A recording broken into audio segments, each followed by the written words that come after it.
Good?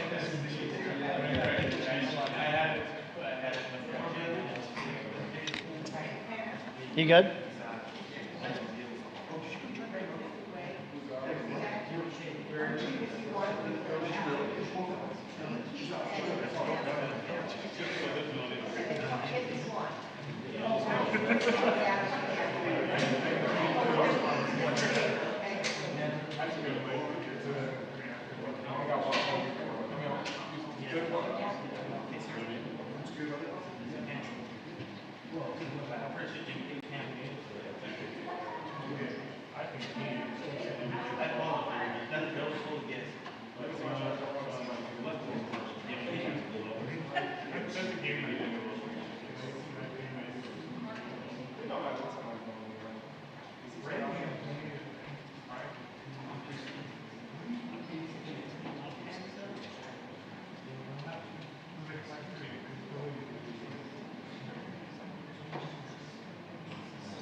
If you're like that, okay.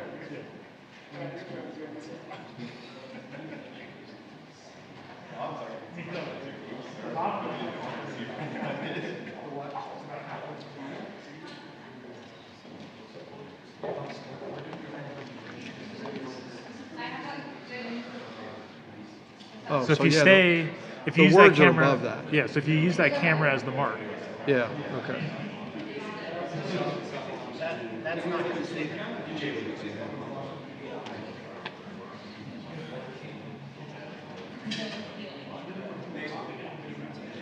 Sorry? You're good. The camera behind you is going to come down.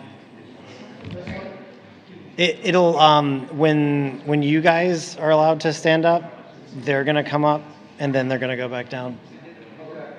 But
On Memorial Day this past Monday, Jill and I visited Arlington National Cemetery.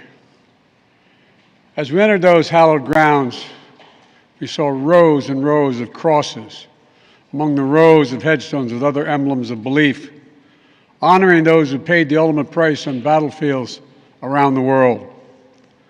The day before, we visited Uvalde, Texas. In front of Robb Elementary School, we stood before 21 crosses for 19 third and fourth graders and 2 teachers. On each cross, a name, and nearby, a photo of each victim that Jill and I reached out to touch.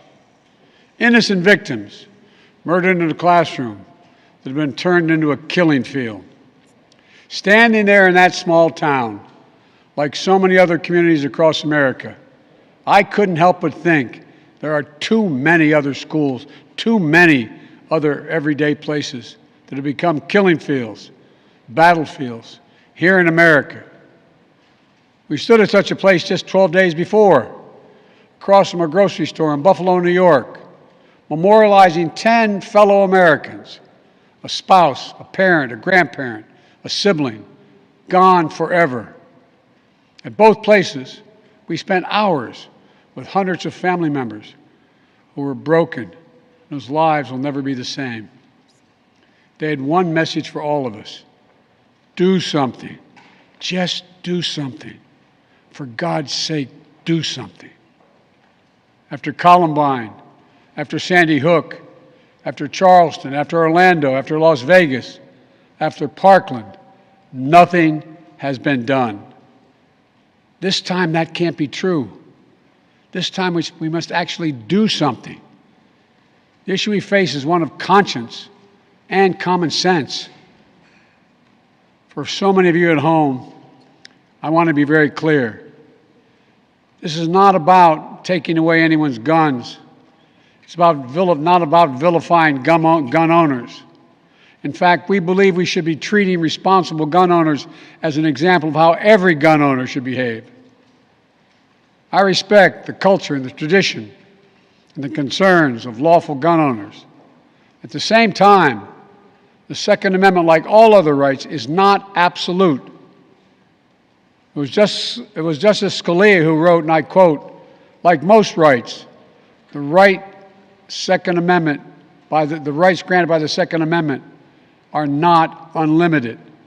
Not unlimited. It never has been. There have always been limitations on what weapons you can own in America. For example, machine guns have been federally regulated for nearly 90 years, and this is still a free country. This isn't about taking away anyone's rights. It's about protecting children. It's about protecting families. It's about protecting whole communities. It's about protecting our freedom to go to school, to a grocery store, to a church, without being shot and killed. According to new data just released by the Center for Disease Control and Prevention, guns are the #1 killer of children in the United States of America. The #1 killer. More than car accidents, more than cancer. Over the last 2 decades, more school-age children have died from guns than on-duty police officers and active-duty military combined. Think about that. More kids than on-duty cops killed by guns. More kids than soldiers killed by guns. For God's sake, how much more carnage are we willing to accept? How many more innocent American lives must be taken before we say enough, enough? I know that we can't prevent every tragedy, but here's what I believe we have to do. Here's what the overwhelming majority of American people believe we must do. Here's what the families in Buffalo and Uvalde in Texas told us we must do. We need to ban assault weapons and high-capacity magazines. And if we can't ban assault weapons, then we should raise the age to purchase them from 18 to 21.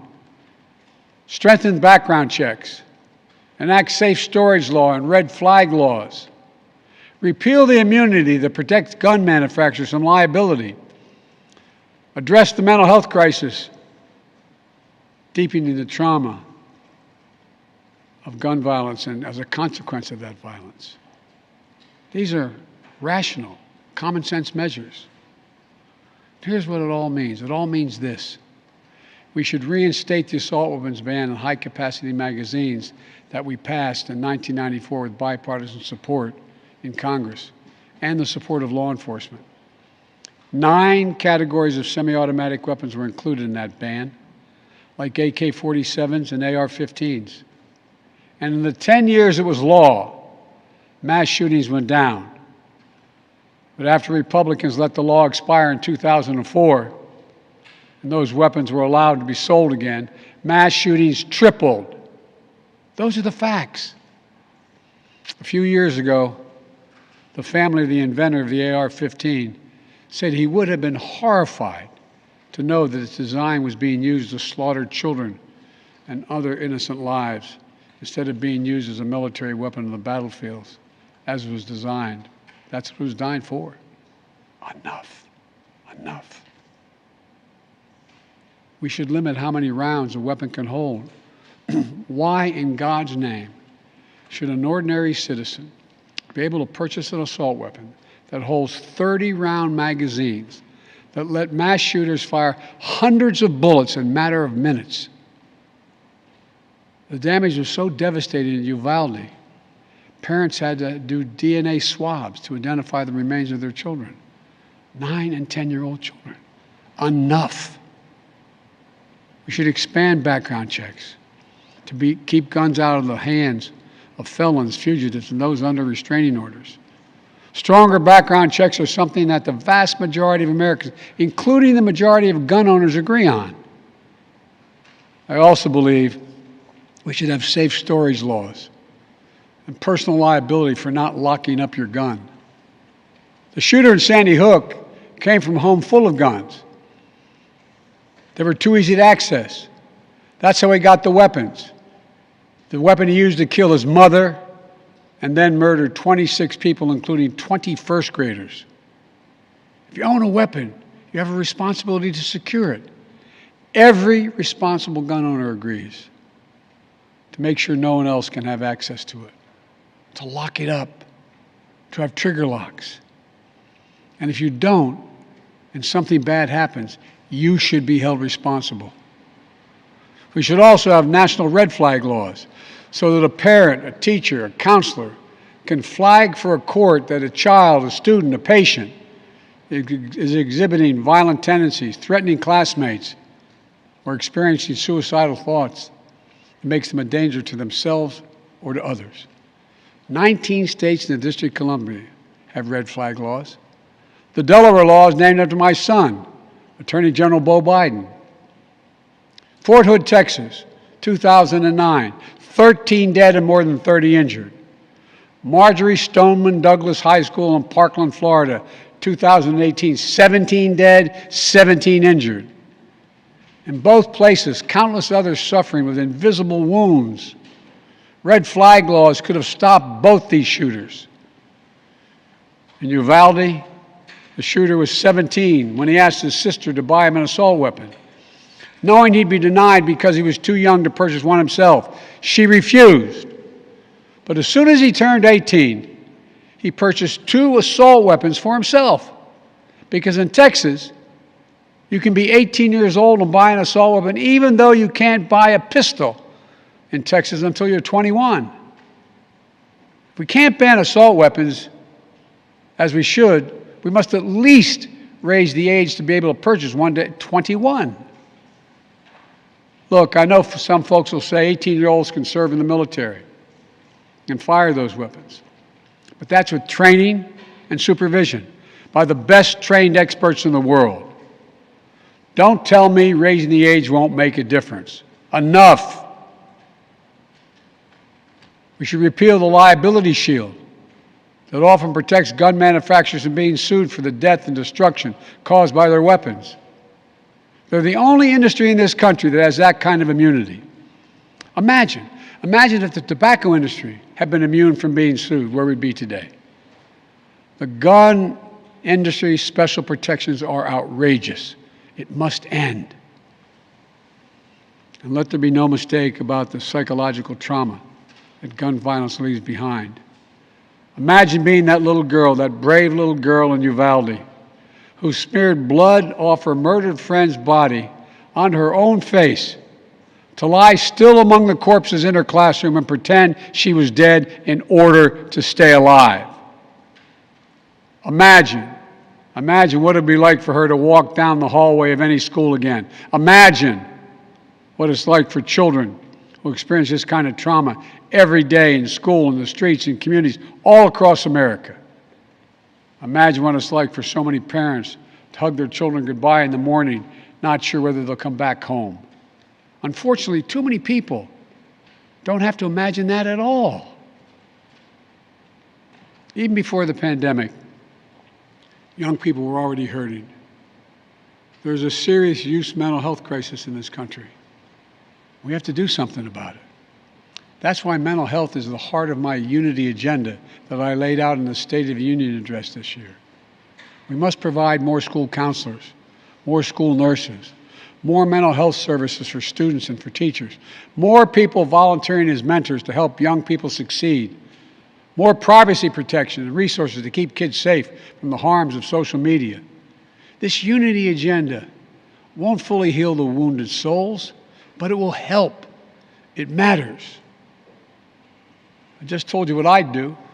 The question now is, what will the Congress do? The House of Representatives has already passed key measures we need. Expanding background checks to cover nearly all gun sales, including at gun shows and online sales. Getting rid of the loophole that allows a gun sale to go through after 3 business days, even if the background check has not been completed. And the House is planning even more action next week. Safe storage requirements, the banning of high-capacity magazines, raising the age to buy an assault weapon to 21, federal red flag law, codifying my ban on ghost guns that don't have serial numbers and can't be traced, and tougher laws to prevent gun trafficking and straw purchases. This time, we have to take the time to do something. And this time, it's time for the Senate to do something. But as we know, in order to get anything done in the Senate, we need a minimum of 10 Republican senators. I support the bipartisan efforts that include a small group of Democrats and Republican senators trying to find a way. But my God, the fact that the majority of the Senate Republicans don't want any of these proposals even to be debated or come up for a vote, I find unconscionable. We can't fail the American people again. Since Uvalde, just over a week ago, there have been 20 other mass shootings in America, each with 4 or more people killed or injured, including yesterday at a hospital in Tulsa, Oklahoma. A shooter deliberately targeted a surgeon using an assault weapon he bought just a few hours before his rampage that left a surgeon, another doctor, a receptionist, and a patient dead and many more injured. That doesn't count the carnage we see every single day. It doesn't make the headlines. I've been in this fight for a long time. I know how hard it is, but I'll never give up. And if Congress fails, I believe this time a majority of the American people won't give up either. I believe the majority of you will act to turn your outrage into making this issue central to your vote. Enough, enough, enough. Over the next 17 days, the families in Uvalde will continue burying their dead.